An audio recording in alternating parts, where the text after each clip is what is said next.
Hello, what's up guys? I'm Kyle from KGR, and this is the Nendoroid Shadow the Hedgehog. When the Sonic Nendoroid originally came out, probably 11-12 years ago, it was regarded as one of the best Sonic figures out there. But then we went 10 years without a new entry until a couple years ago when we got Tails and Knuckles finally. And a figure that I've wanted for so long was Shadow right here. So we're gonna unbox him, we're gonna compare him to a couple other figures, and we're gonna have some fun. But before I do that, let's sound off in the comments, who else do you want to see in the Nendoroid line? Because I think an Amy would be really cute, a Metal Sonic would be really awesome, maybe Dr. Eggman, but one I'm excited for to eventually come out would be Super Sonic if they do that. But let's take a look at the box real quick. So we have the nice window display right here. We got the Sonic logo. We got a brief look of Shadow right here. We got Shadow in there. We got a couple of the arms, one of the hands, as well as one of the Chaos Emeralds. And then on the side, we got a couple of more poses.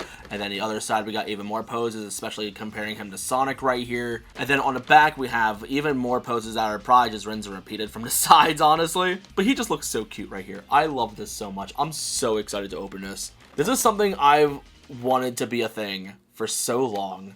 And now we finally got it, and I'm done wasting time. Let's open this thing. And I'm happy that they're doing it now of all times, because, you know, with Sonic X Shadow Generations, we got Sonic Movie 3, and just overall 2024 being the year of Shadow, like, I'm happy they did it now, because I've been begging for it. Hey, speaking of, Sonic X Shadow Generations, hey. But let's open the box.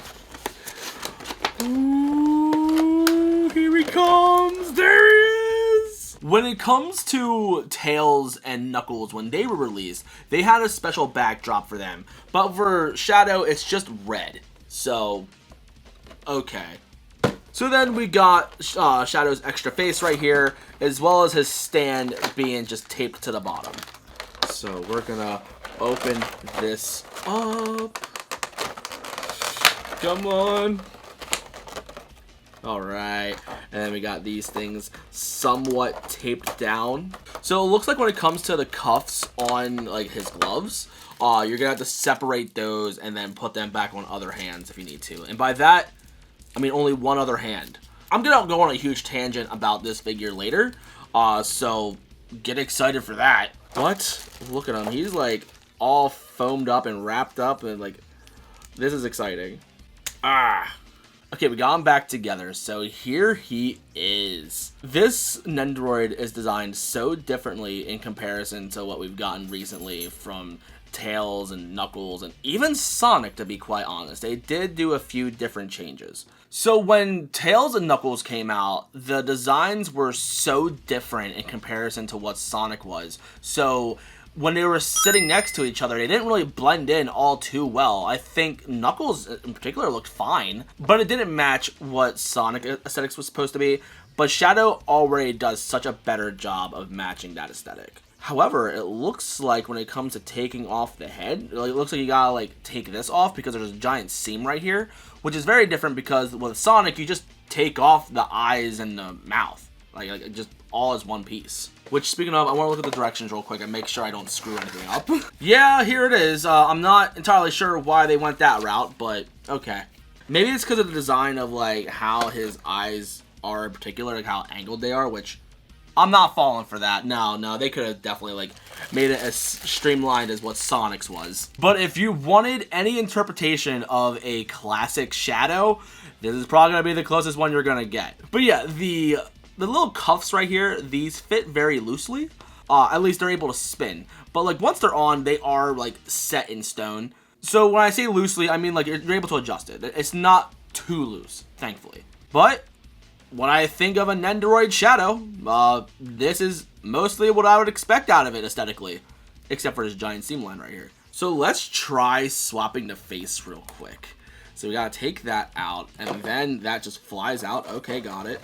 And then I guess we slide this into place? Like, how does this work exactly? Oh, okay, so we slide this from the front and then push this all back in. But part of me wonders, can you just take it out without taking out the face? No, it's actually, from what it feels like, it's pretty impossible. So here he is looking with his angry face. Just like Mr. Potato Head, pack your angry eyes just in case. Honestly, like, he looks so good.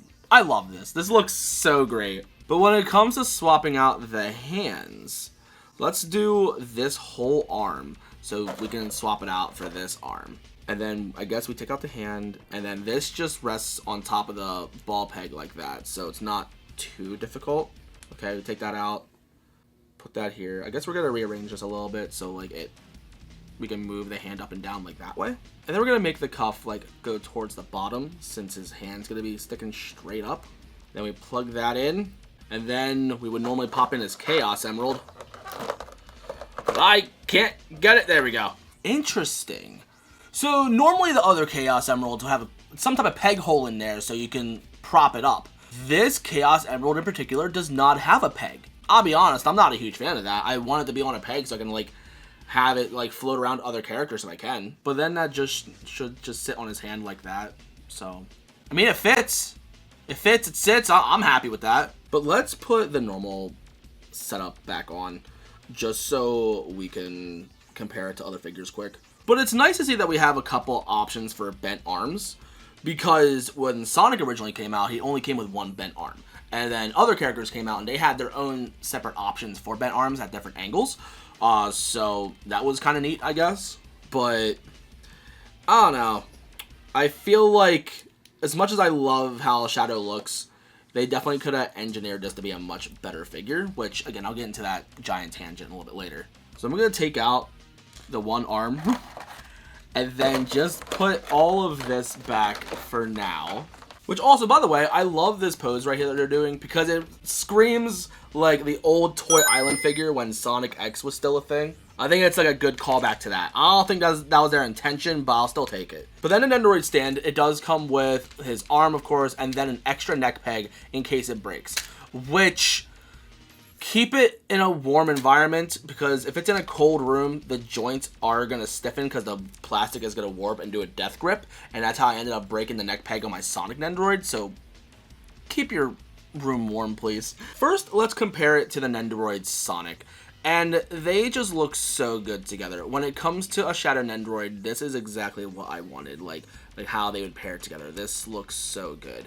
Now, Sonic does have more of a glossy eye finish, and like at least if you get one of the newer re-releases.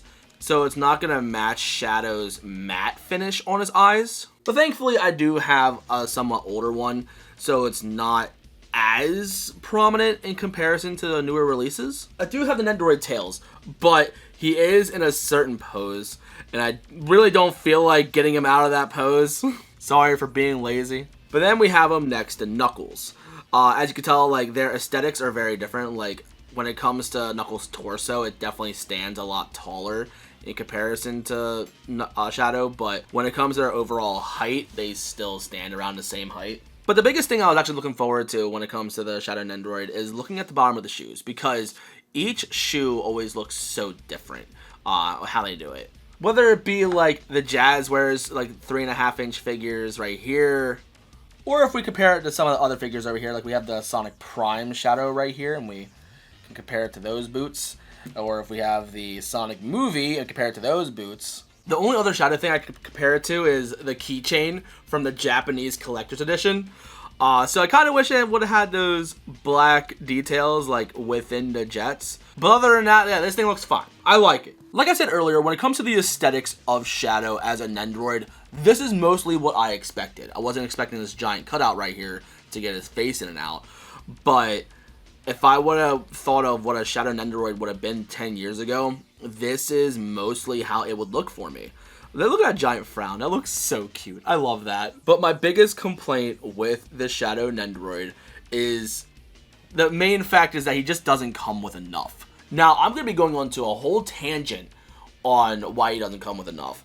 But if you want to skip that tangent, because some people might find that boring, here's a timestamp if you want to skip all that. But I'm going to go into a huge tangent on why I believe that he just doesn't come with enough. He should have came with so much more. So when the Sonic Nendoroid originally came out in, what, 2012 or so? So probably 12 years ago, it was really impressive because of the fact that not only was he such a good figure back then, but he came with so much. So here is your average Sonic Nendoroid right here. Okay, this is the newer released version. And because I have a few of them, I actually keep a baggie full of his accessories just sitting aside. But what made the Sonic Nendoroid so special wasn't just the fact that he was such a good looking figure, but he came with so much. He came with not one, but 2 extra faces.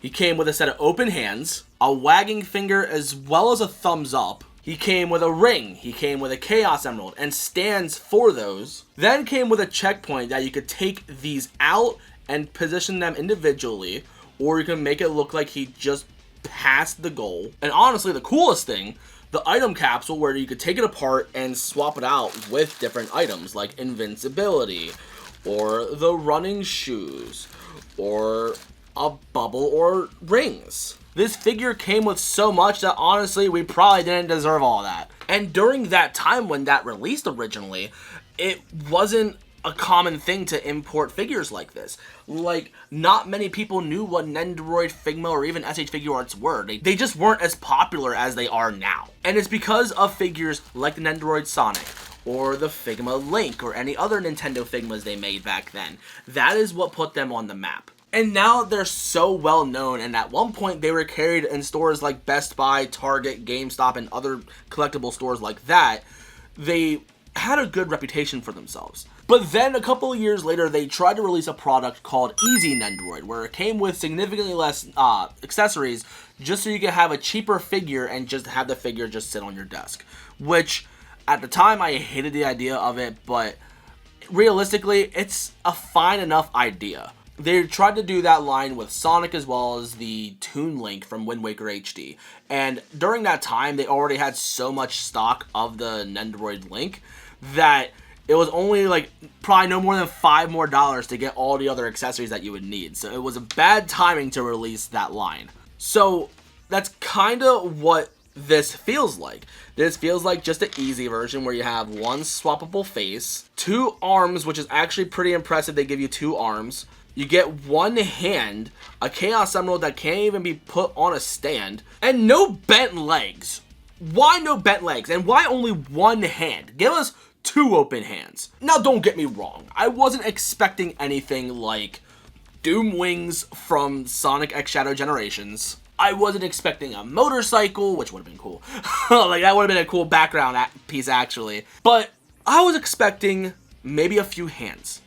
A bent leg, so he can look like he's skating properly. Maybe, just maybe, a Chaos Spear effect. Just like how they handled it on the first 4 figures resin statue.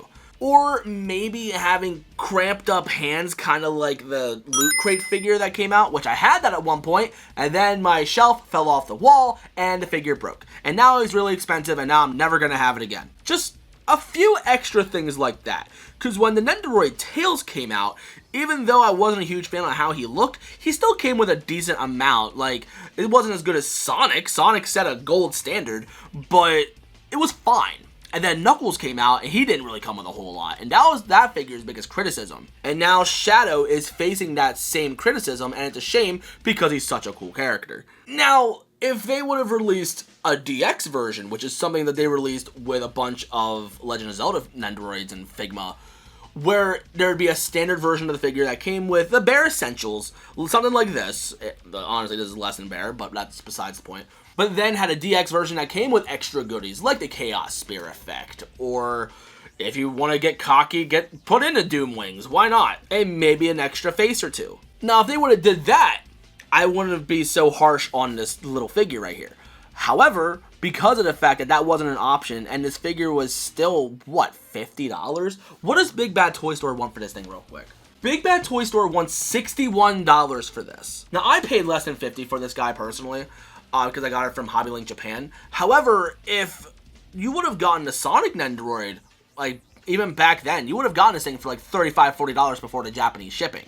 Or if you waited until Big Bad Toy Store or some other US distributor got it, it would have been $50. The fact that this comes with so much less, and is marked up so much more. That's absolutely disgusting. I hate that. So it's hard for me to recommend this figure for that, but it's a Nendoroid Shadow. He looks so cool, and honestly, I don't think they're gonna have him just sit on a shelf and wait for him to go on sale, because normally I'd recommend, if it were a game, I'd say, yeah, just wait on it, wait until it goes on sale. But these are action figures. Like, they mostly get like a couple of prints, and then it's mostly done. Like, the Sonic Nendoroid just got re-released, what, last year, I believe? And now the thing is back up to at least $100 on Amazon. So Shadow, even though it's way too expensive for the little that you get, I have a good feeling that he's going to sell out because of the fact that it's Shadow.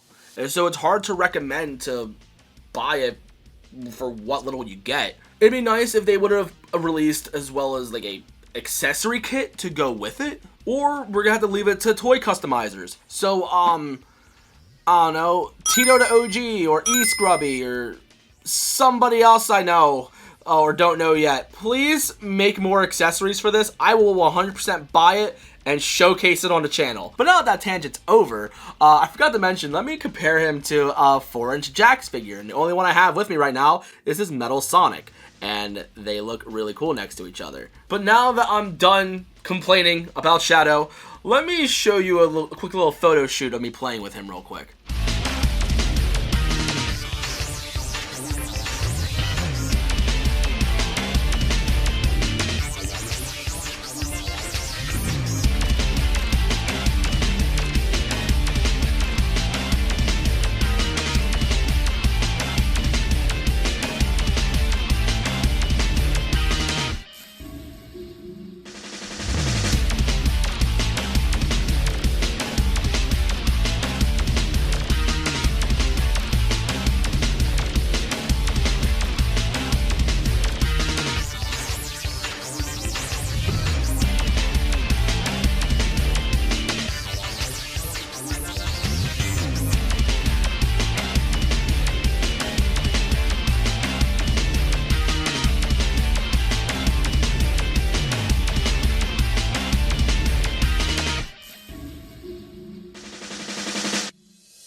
So, can I recommend the Shadow Nendoroid?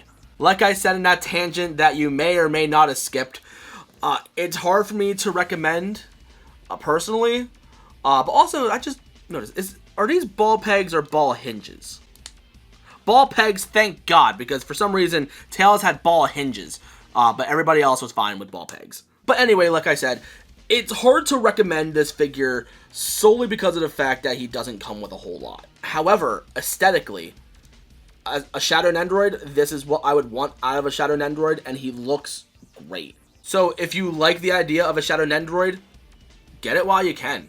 Because I'm personally a gambling man, but I wouldn't gamble on waiting for this guy to go on sale, because I don't think he is. I think because of the fact that he is Shadow, I think that he's going to get bought out and then eventually be 120 plus in a year from now. And before I go, since I have a Sonic Nendoroid on my desk, I was so excited for this figure that I actually bought a second one.